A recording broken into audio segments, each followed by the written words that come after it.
Great. Well, we'll try and get started. Hopefully we don't have any other audio problems. Thank you everyone for joining us.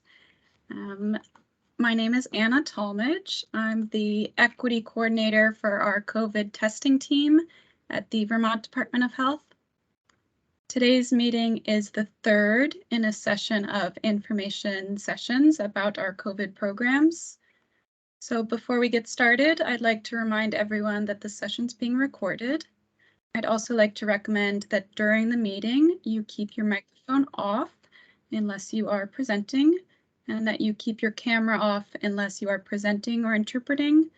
I see several cameras on. Turning the cameras off really helps us with bandwidth and helps to spotlight our interpreters, so we really appreciate that. Today's session is about COVID vaccine. We'll start with an overview of our recent updates, and then we'll open it up for discussion.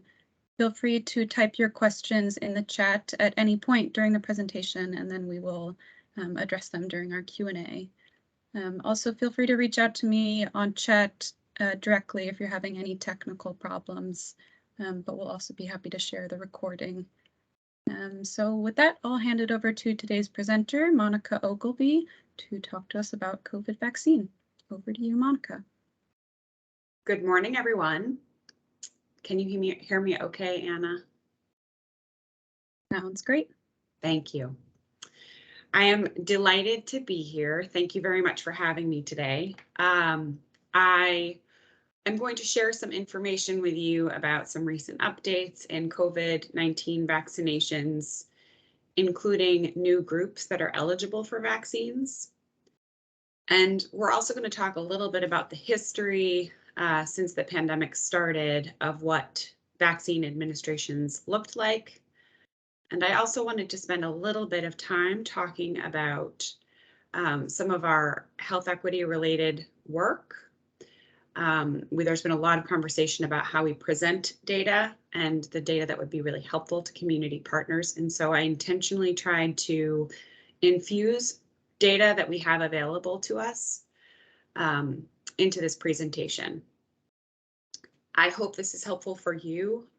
Selfishly, I'm also really looking forward to hearing what you want to know from me and the health department and how we can improve the information that we put forward to the public so that it's helpful and accessible and answers your questions, because that's ultimately what we're here for. Trying to advance my slides. One moment. There we go. All right. And then, of course, we'll have opportunity for some questions and answers at the end.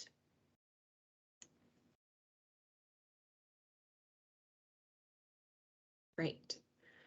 So I love this image of this child. If you're not looking at the screen or don't look at screens, this is a child who's exuberant and has a big smile on their face and a big open mouth, and they're shouting, and it says, "Make some noise, vaccines are now ready for 6 months and up." And that is true. Last week, we got CDC approval to start administering vaccines to children that are between the ages of 6 months and through 4 years. Previously, they hadn't had access to vaccine until now. These vaccines have been studied very carefully in children. They're smaller doses made especially for kids. And these vaccines will require more than one dose for the best protection. And they can be given at the same time as other scheduled vaccines.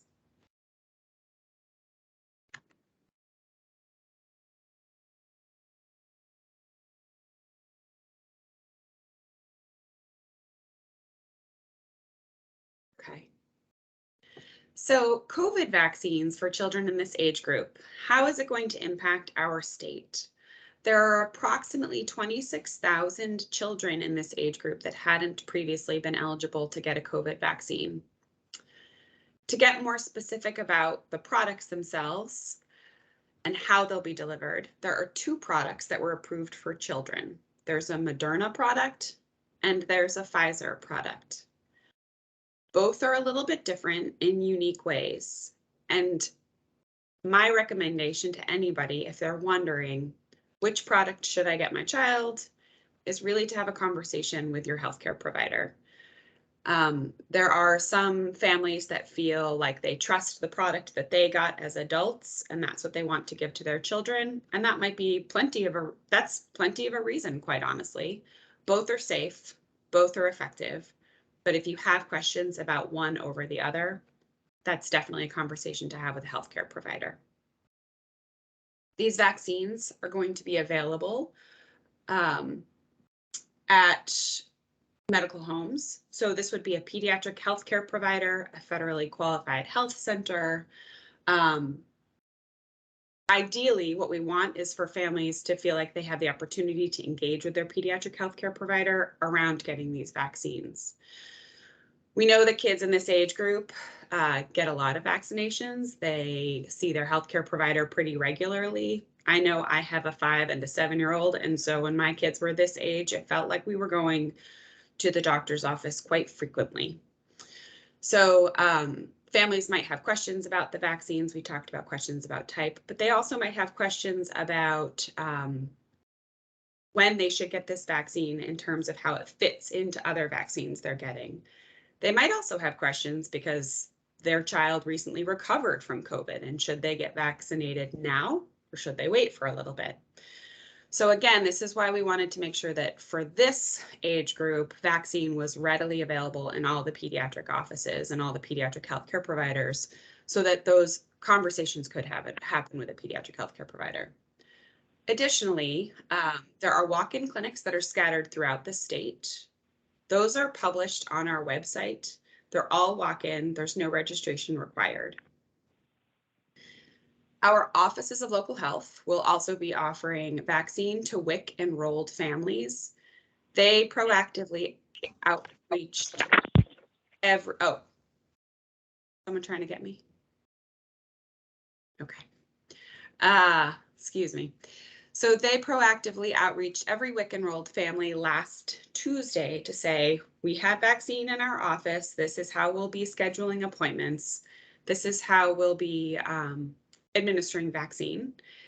And we've heard from over 100 families statewide that have already scheduled their appointment at the WIC clinic. The district offices of local health where the WIC clinics are also available for certain circumstances where, say, someone can't access their pediatric healthcare provider, doesn't have a pediatric healthcare provider, really to help fill some of those gaps that we might run into. They'll also be partnering with some of our community partners, yourselves included, to offer clinics in culturally affirming spaces for certain focus populations that may be disproportionately impacted by COVID. These are often clinics that have been running and ongoing. And we can talk a little bit more about future opportunities for clinics together. And I did want to point out that very few pharmacies will be participating in administering this vaccine to this age group. I think that's probably for a few reasons, but the primary one being that pharmacies are only allowed to vaccinate children 3 and up. So a significant part of this population is younger than 3, and therefore I don't think that they will be a big player in this rollout. There are already more than 10,000 doses actually now of this vaccine in Vermont, and routine ordering has started, which means that anybody who's enrolled in the COVID-19 vaccine program can order vaccine when they want it and when they need it. I also just wanted to highlight that boosters for children age 5 to 11 are also now available. Nearly 60% of children in Vermont ages 5 to 11 completed their primary series, which is really quite remarkable, to be honest. So thank you to anybody who helped participate in outreach and clinic efforts. They certainly paid off. So all children age 5 through 11 should receive a booster 5 months after completing their primary series. And for children that are immunocompromised, they should receive their booster 3 months after completing their primary series. So a little bit sooner than children that are not immunocompromised. And as a reminder, only the Pfizer product is actually approved to be used as a booster dose. We expect that Moderna will be approved in the future, but at this time it is not. This is always I'm going to slow down. Okay. This is always an opportunity to remind myself how long these processes take, because I personally, as a parent and working with, and as a provider, I've been a healthcare provider before, it can be frustrating when you're looking forward to one of these products coming out and explaining to the public why it is not here in hands to be given at this exact moment. So this timeline is helpful for me as a grounding reference. So what happens is that there's data collected on these vaccines. It's reviewed. The second circle here is that it's reviewed by an independent advisory committee that advises the FDA. The FDA makes a decision, it makes a recommendation. Then all of that information, including more public inquiry and public comment, is reviewed by another independent advisory committee that informs the Centers for Disease, for the CDC. And then that independent advisory committee makes their own recommendation. And then the CDC director has to decide if they're going to approve the recommendations put forth by the other independent advisory committees or make an official recommendation. And so what was particularly challenging during this rollout was we in Vermont were told how much vaccine we would get based on our population in early June. We had pre-ordered vaccines. We knew exactly who was going to be getting what. What we didn't know was if it was going to be approved and when it was going to land in the state. And so last week, orders shipped over Tuesday and Wednesday and Thursday. And some providers were able to start giving vaccine before others. In those instances, we really tried to prioritize making sure that our EMS providers and our district offices, who we knew would be serving lots of our communities, had access to vaccine right out the gate. Unfortunately, we can't always control when vaccine lands in state. But what I am really happy to report is effective this week. Vaccine clinics are scheduled across all of our providers, across all of our EMS clinics, and across all of our district offices. So last week felt a little bit hectic because sometimes it takes a while from start to finish for the vaccine to get where we need it to get. But I'm hopeful that this week will bring improved access across the state. Just wanted to spend a few minutes looking at pediatric administrations of vaccine across some part of this pandemic. Obviously, this isn't representative of the entire pandemic because we haven't had vaccine the whole time. But what I like to see on this slide is while administrations of vaccine here for children less than 12 have reduced significantly, which we expect and which is okay, you can see that there is a yellow or a light green color here on this bar graph. And this bar graph is showing us that it's actually the primary care facility type that has had the greatest increase in vaccine administrations. What this has said to us is that over time, people are getting vaccinated more and more by their healthcare provider. And when I say healthcare provider, I use that term quite broadly. That includes federally qualified health centers, as well as small private care practices. So we know that this is a space where people are starting to have more and more conversations. Perhaps they've been hesitant to get vaccinated or get their children vaccinated, but then having a conversation with somebody who's a trusted healthcare provider might be a helpful resource for them, but not for everybody. So we still have quite a bit of work to do.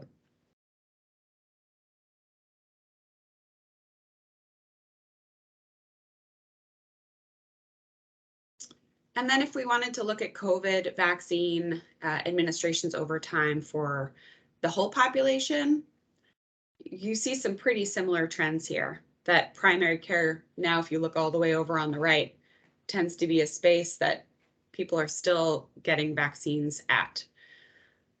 The reason I like to highlight this is because I'm sure many of you are aware in April, we really scaled down a lot of our larger vaccine clinics. And that was based on some of these trends that we were seeing, that people were going to the clinics less and less and getting vaccines at their primary care provider more and more.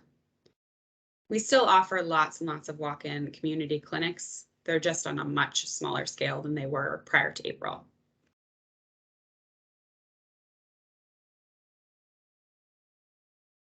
And then I wanted to talk about some of the data we have for BIPOC Vermonters.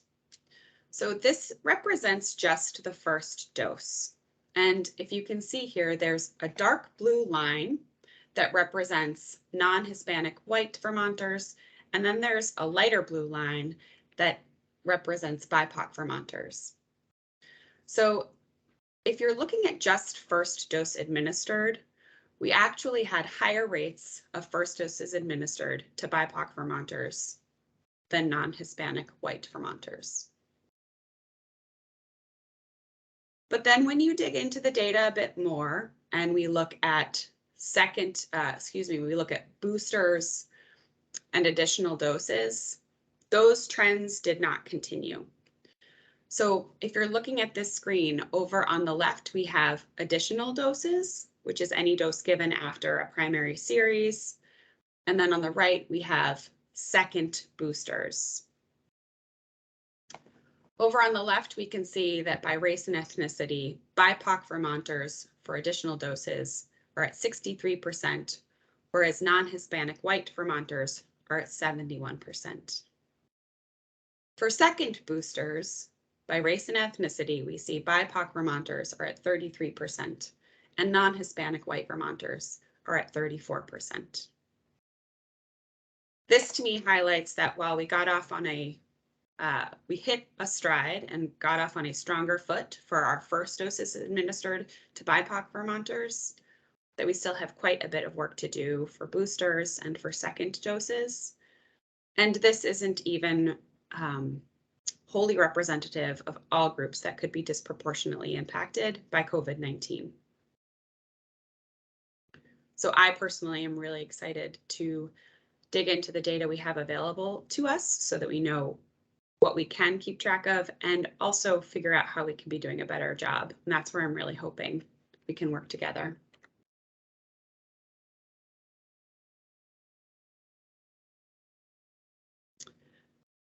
It's hard to imagine, but there were some silver linings in the pandemic. I started as the immunization director just in September. Prior to being in this role, I was the director of a public health program called Children and Youth with Special Health Needs. And when I was in that role, when the vaccine rollout was starting, I was hearing quite a bit from families about how they were frustrated and concerned that their children and their family members weren't prioritized for vaccination when we were just going through age bands. And I hold them with me closely as we continue in this work, because through some partnerships and through some work, we were eventually able to get caregivers of people that were immunocompromised vaccinated sooner. But it took time and it took partnership and it took a lot of collaboration. And then as I continued this work in the immunization program, I've learned a lot from our community partners and the work we've done. I wanted to highlight some of that here. That we absolutely have to collaborate closely with our trusted organizations in all aspects of this work, from planning to messaging to implementation.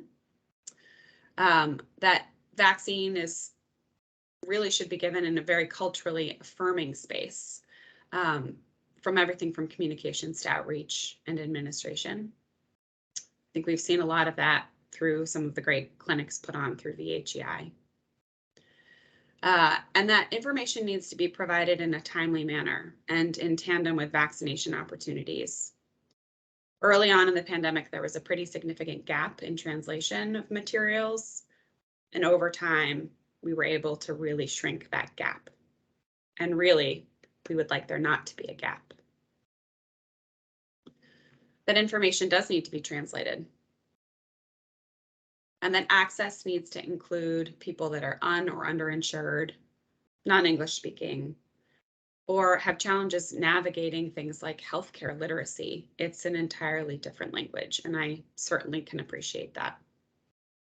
Additionally, not all Vermonters have internet access. So how are they going to access this information and vaccine without the internet? And then we also learned some really, or it was reinforced, some really simple lessons that we learned that are critical. Not everybody does everything Monday through Friday from 9 to 5. And so evening and weekend access is really critical for people that don't have the flexibility to get vaccinated during the day. And ultimately, our goal is always to bring vaccine to where people are at.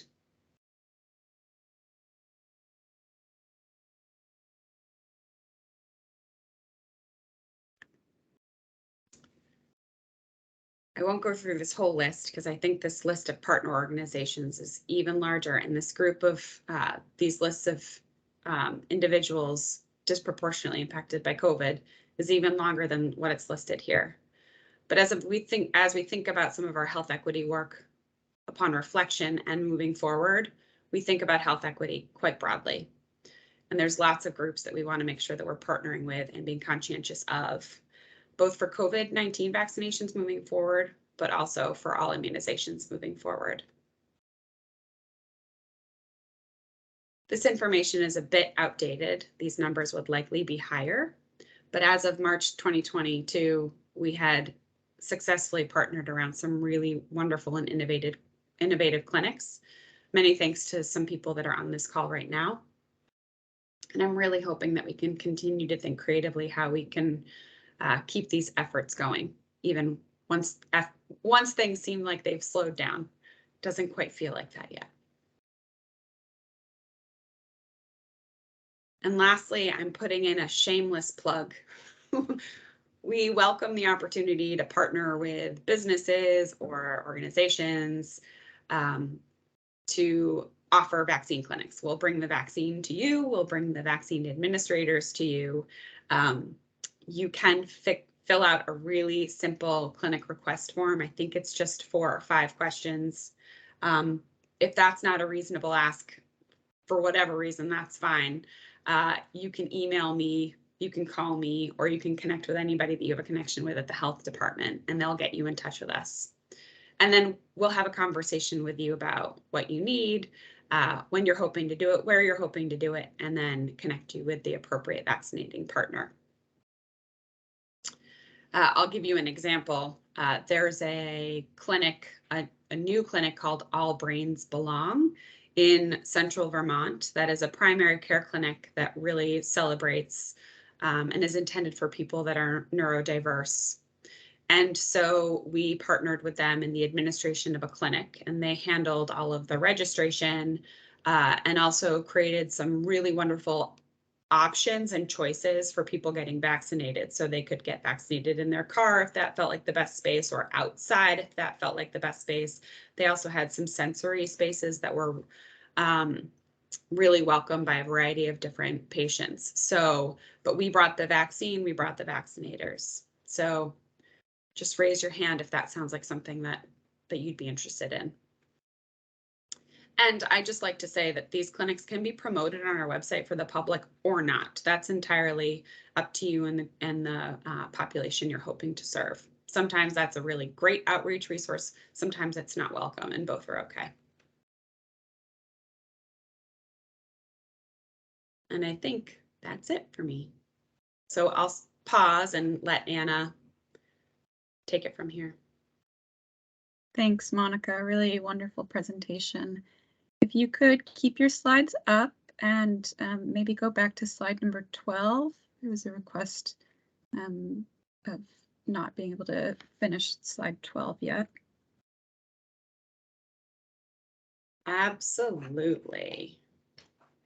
Thanks. And yeah, I think some of the questions reference the data, so maybe we'll keep those up so we can see them.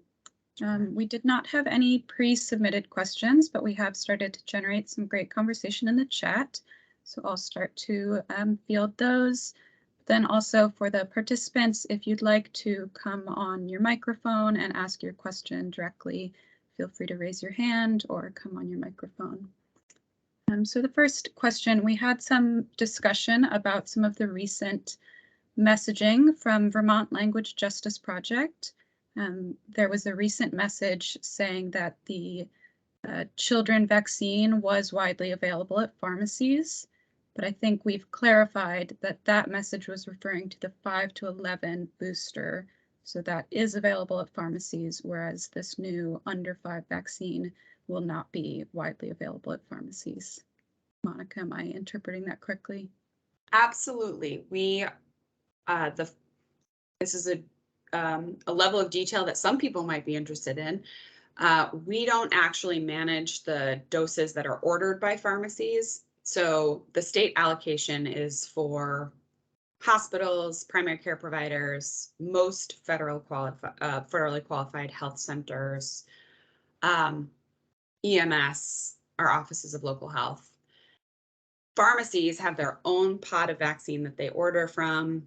And so we can see that. So once they've ordered, we know who has ordered vaccine. So while they do have an allocation from which they can order, we've only seen one pharmacy partner so far order any vaccine, and they only ordered 100 doses. That might change over time, but that's what it looks like as of today. Makes sense, thank you. I think also because there have been so many changes recently, we've been giving some new information about testing and vaccines. So there was a question asking just to clarify what is available as a walk-in clinic right now, and why some things are a walk-in clinic and some aren't. So for example, if there's not walk-in clinics for a certain age group or not for testing, sort of how we decide what is constituted as a walk-in clinic. I can't speak to testing, but I can speak to vaccine. So, and that's a really good question. As we shift from the state having ultimate control over everything and putting things more in the control of local communities and the providers in those communities, while it's a positive shift, it also leaves more room for gray. So I can appreciate the frustration or questions about why some things might be walk-in and some things are not. The simplest answer is the walk-in clinics that the state is putting on that are publicized on our website. Those are all held by our EMS providers. Their sole job in that moment on that day is to offer vaccine. So they have a come one, come all kind of attitude about it, which is great. And they're also very mobile and flexible. So we can say that spot's not working, or we're hearing that there's a real gap in access over here. Could you stand up a clinic there, in the next few days? And usually they're really, really flexible and they'll do it, provided they've got staff and vaccine, and neither one of those things have been issues, which is great. But when we've put vaccine administration into the hands of, say, healthcare providers, they might not have the same flexibility because they also have the responsibility of providing healthcare. So each healthcare provider is doing things a little bit differently in terms of how they're administering vaccine. And they've been asked to proactively outreach the patients in their practice and let them know what that plan is. Because we've known since December that this vaccine was coming. So for example, some practices have said, we're going to offer weekend clinics, Saturdays and Sundays, 4 hours a day, walk-in only. Some practices have said, we're going to pepper vaccine appointments throughout our week that you can make, and we'll make it available during other visits, sick visits or wellness visits. So it really depends on who has the vaccine. They're the ones in charge of administering it and how they're going to administer it. Thanks, Monica. I'd love to give the floor to Vhei to ask a follow-up question about the walk-in clinics. Thank you. And that information was so incredibly helpful. I'm like was confused about who's doing what and what's coming down and what's going up. So that was very helpful. Something that is still not clear and is a big barrier from what I've seen is accurate testing. Like I sort of am a little unclear of where can people go for testing, especially for like testing that doesn't have a financial barrier to it. Like I just don't feel like people know where to go. And especially if they don't have a provider, especially if they don't want to go to the ER because it's expensive and in urgent care you can only get it under like specific circumstances. So I'm just sort of wondering what kind of access do people have to accurate COVID testing? Thanks, Witchy. Great question. I am happy to answer that on behalf of the testing team. I think as folks on this call know, our state sites closed on Saturday. So going forward, we're primarily directing people to pharmacies and their primary care provider. So at pharmacies, some pharmacies are still offering federally funded free PCR testing. And some pharmacies are offering for you to pick up at-home test kits. Those at-home test kits are being covered by all of our major insurers and Medicare and Medicaid. So every member can access 8 at-home test kits per month. But for folks who are uninsured, those would have an out-of-pocket cost. So for other venues to continue accessing free testing, the federal mailing program is still open. It's in round 3 of distribution. We also have equipped our local health offices with antigen test kits for people who are having trouble accessing tests through their insurance. And we have some other ongoing programs that we spoke to in last week's testing session. And I think the recording of last week's testing session is a great resource to provide some more insight on those programs. And I also sent out a resource list after that session that I think includes a summary of all of those available programs. So I'm happy to forward that to anyone who did not receive it, and happy to follow up with folks about testing in other conversations. So Witchy, I see your hand is back up if you wanted to respond. There are other people's hands up. I'll just put mine in the chat, especially because I have a follow-up question that'll take us to another topic. So I'll just do that. Thank you. Sure, thank you. I'll give the floor to Chief Stevens, and then we do have a few other questions in the chat. Hi, Anna. Thank you. I haven't been involved with some of these seminars, but I have a question. I'm not sure exactly what the participation rate is for Abenaki people, but I know in my interactions it's been fairly low. And when you start talking about kids, it's even worse because they're trying to be more protective over their children. So I guess I'm trying to figure out, how do we increase those numbers, or how do we work together to not only get our adults vaccinated, but the children is going to be even a heavier lift. So what do you have those numbers for participation rate for Native American? I couldn't see the slides, so I just didn't know where we're at and if any of the information we've been putting out has made any headway or it's just kind of plateaued. Thank you. You said you hadn't participated in a lot of these Well, sessions. these I'm last glad sessions. you were here for this one because that's a really good question. Thank you. I'm trying to find, you asked about specific data. This is what I pulled for this presentation, but I would be, and we'll send out the slides, right, Anna? Yeah, okay. Yeah.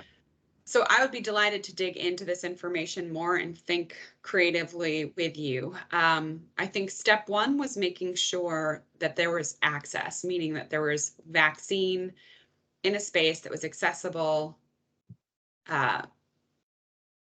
for, you know, Abenaki bands based on what we heard from community partners. That's not to say that we were everywhere we needed to be or should have been. but our objective number one was to get the vaccine there in a space that felt appropriate, safe, culturally affirming. But you're right, step two is kind of how do you get people to the vaccine once it's there, and how do you actually make it so that it feels approachable and safe? And I think that's where choosing the right messenger is really critical. And we at the health department don't always know who's the most appropriate messenger. We can provide the information, but who's going to actually deliver that message as a champion in the community looks different everywhere. Right. So that's exactly the type of thing that we would want to think through really intentionally and thoughtfully with you, or other people that you work with. So Okay. that's been sort of our approach. That's been kind of our approach all along. Okay, I guess we just stay in touch. I know we've tried and we've done different things, but I just wanted to at least, it looks like it's still low, but it's higher than 28% at least for the, where it was at one time. So anyway, I'll get offline now. Thank you. No, that would be great. And I can look into some of the outcomes of some of our clinics that we had done previously too. So we can see, look at maybe some lessons learned there, what worked, what didn't work, move from there. Thank you.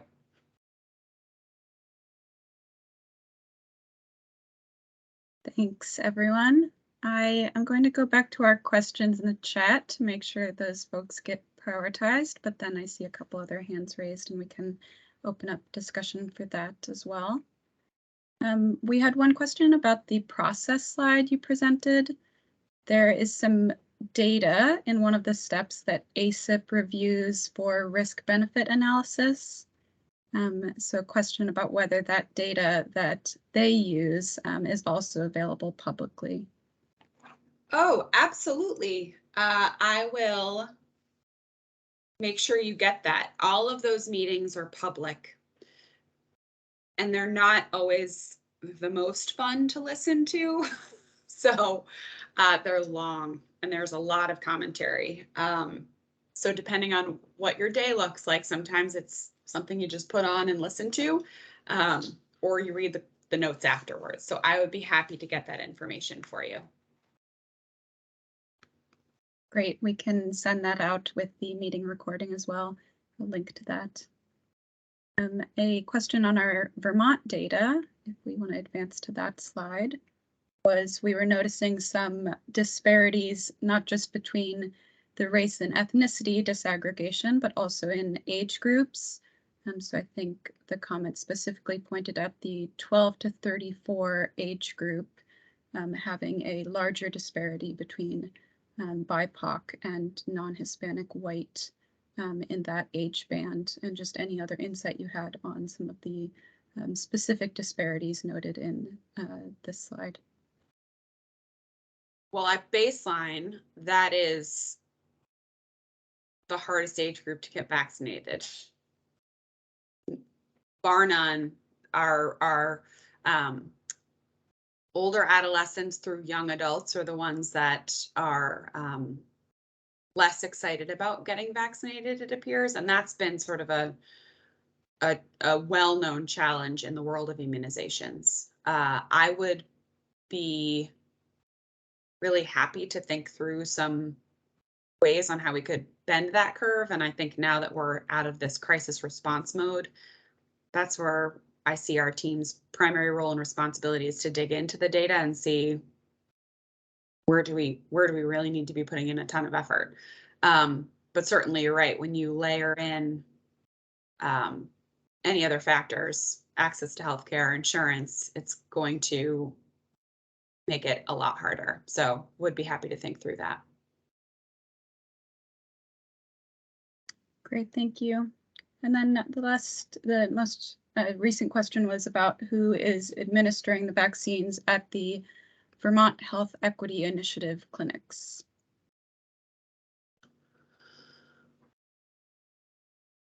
There has been a variety of different vaccinators. Is way on. Yeah, I'm actually here. Nice. Sorry, I'm like doing 5 different things at once. So, what could you repeat the question specifically? wondering who is administering the vaccines at the VHEI. So for right now, we are going to be working with Heather Danis's team, Burlington Division or District Office.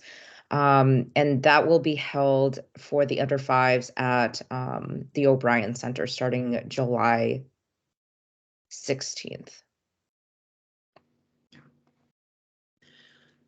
It's changed over time too, depending on a variety of different factors, but now it's Yeah, we've worked with the National Guard, we've worked with UVM Medical Center, we also worked with CHCB, and like Monica was saying, it does depend on availability.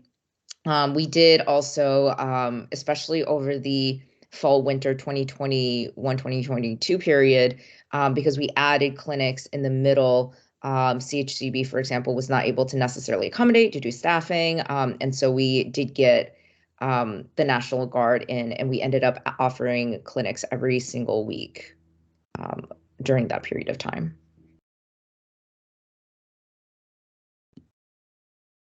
Thank you both, really helpful. I will pause and open the floor for Joanne, because I think you've had your hand up for a while, and then Witchy, we will address your question both in the chat and with your hand raised. Hi there. My question is about the data. On the current screen, it's showing that Native Americans are at 51%. And I know it's 12 plus, but the vaccine dashboard, VDH vaccine dashboard shows only 13%. So I'm just wondering why, and I know that one is 5 plus, but it just seems like that's a huge difference. And to have it only be from 6 years old to 12, making that huge jump, the data doesn't seem quite right. I will gladly look into it because this is, you're right. We're comparing apples to oranges. So I'll look into it first to make sure that it makes sense. But anecdotally, we did see a significant drop in uptake and demand from 5 to 11 than we did from 12 up. So it could explain the data gap, but I'm happy to look into it just to make sure that it's accurate. That would be great, because I would like to know, which, if it is either one of those, or, what is the overall, percentage, because I work with our tribal office and we use that data a lot. So I want to make sure if I'm sharing it, I'm sharing the right data. Yeah, absolutely. All right, thank you. My suspicion is that you're using the right data. It's just what's the meaning behind the data, and why might it look one way here and a different way somewhere else. But it's always good to question that. So thank you.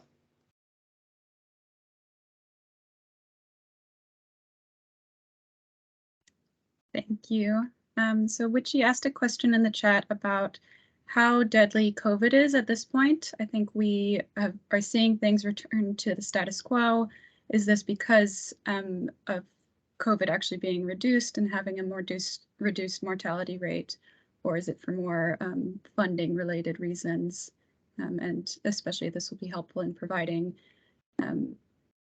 information to clients and the folks they serve in their community. There's a lot in that question. Witchy, feel free to come on your microphone too. I see you have your hand up. Well, I have my hand up for just in response to an earlier response, so I'll just let you answer this one, and then we can. Okay. Yeah, sorry. Yeah, no, don't apologize. Well, because I saw, is COVID less deadly now because we have less funding for it? That's sort of what I'm inferring from this question.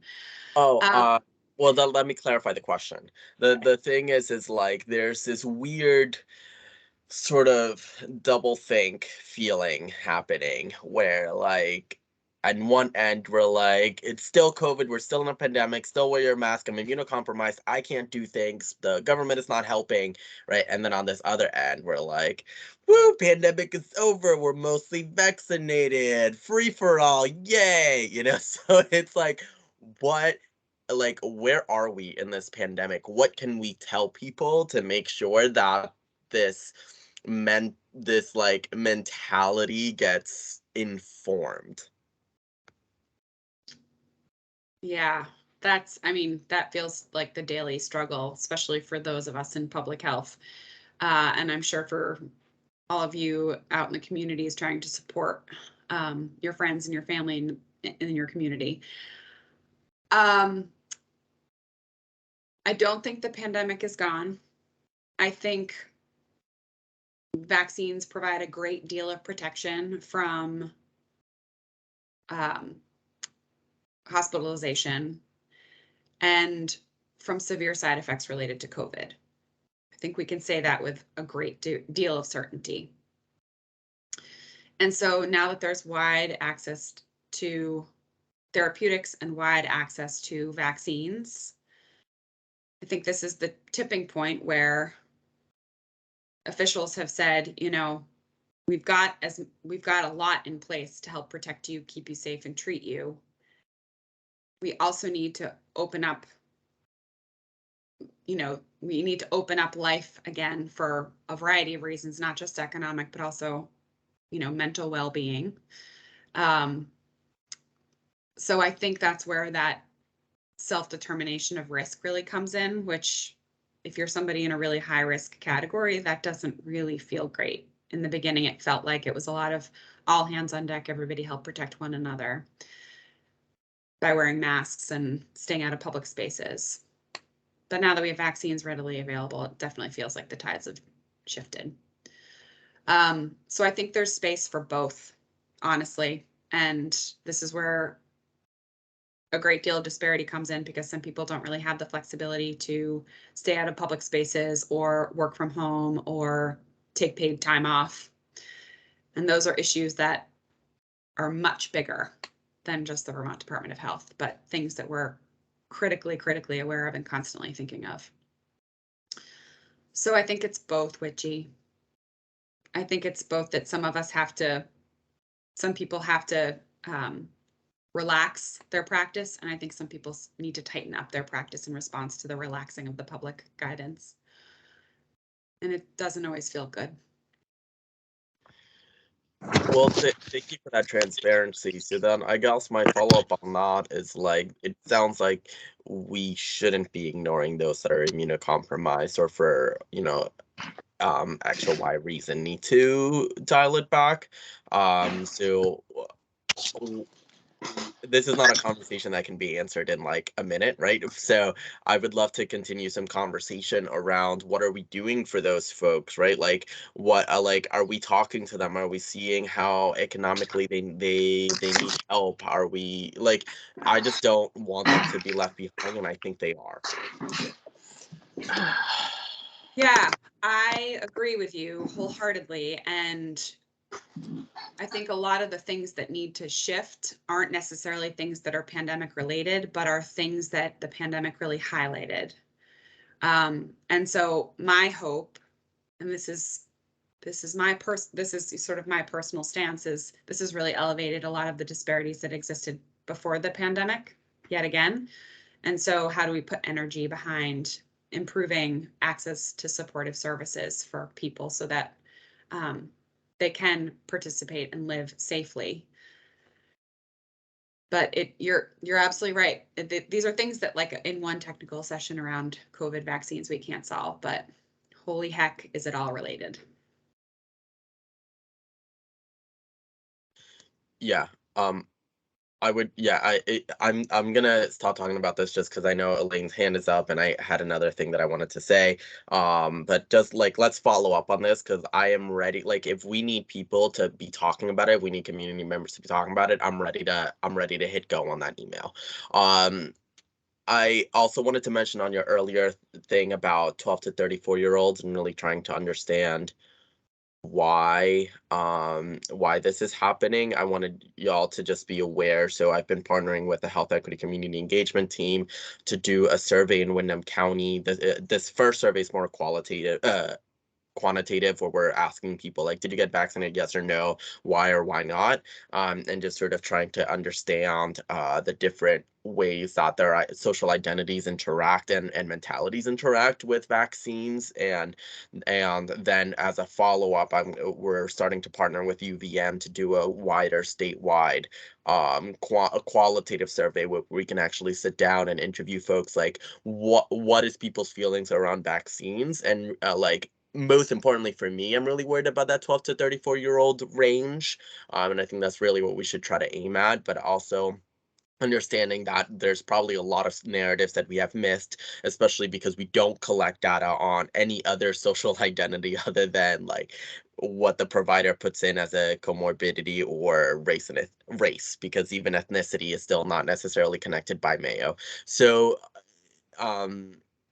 yeah, so just know that that's happening, and I would love for VDH and somehow to be involved. I don't know who that person is. I was going to talk to Eve and Nicole from Vhei about that on Thursday. Sorry, Eve, that I just like burst that bubble. But yeah, I just wanted to let y'all know that that is a conversation that's happening that could be useful to this conversation. Thanks, Witchy. Great information. And feel free to post the survey link or information in the chat, and we can also include it in our meeting notes for reference of everyone on this call.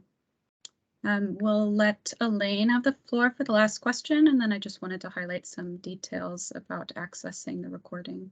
Go ahead, Elaine.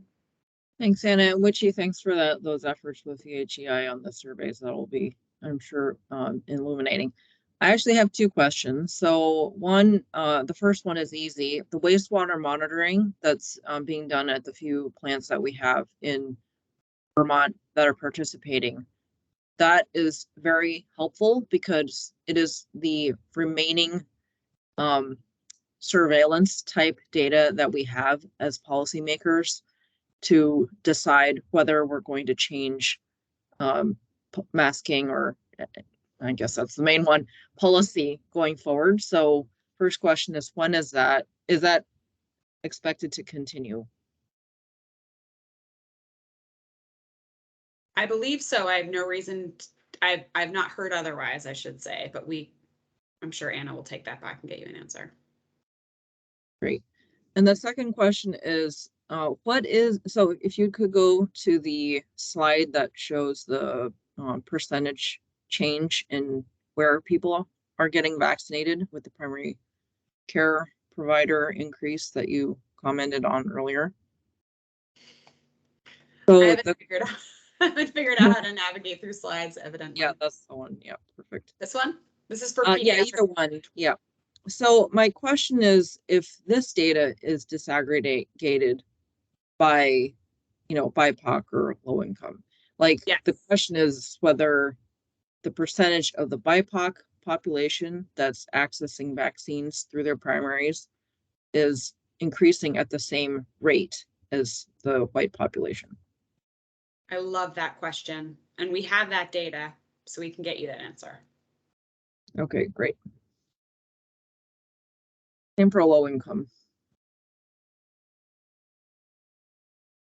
I'm glad I recently had a checkup because I realized that they ask you that every year and I had forgotten about that. I didn't know that either. Well, maybe my provider does at Gifford. I don't know if they all do.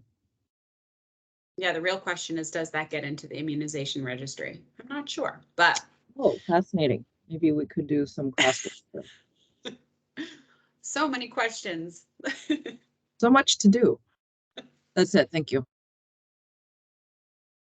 Thanks, everyone. I know we're almost at time, and we really appreciate this discussion. We love hearing from all of you, and we're happy to field additional questions and collaborations going forward, so please continue to reach out to us. I will be sharing the recording of this session, and we are sharing all of the recordings on our YouTube channel. We posted that link in the chat. So we had one session on treatment, one on testing, and this one on vaccine. All of those will be available on that YouTube page. And I'll also add the people who weren't on the mailing list and share the meeting notes. This is our last planned information session, but we are happy to hear from you if you have additional requests for other information sessions you would like the department to host. and continue to follow up with us. We'll be happy to collaborate. I think that's it for me. I'll send out the slides and the notes and the recordings, but please reach out to me if you aren't receiving those emails, and I'll be happy to add you to that list. So thanks everyone for joining today. Thanks Monica for facilitating, and thank you Joan for interpreting for us.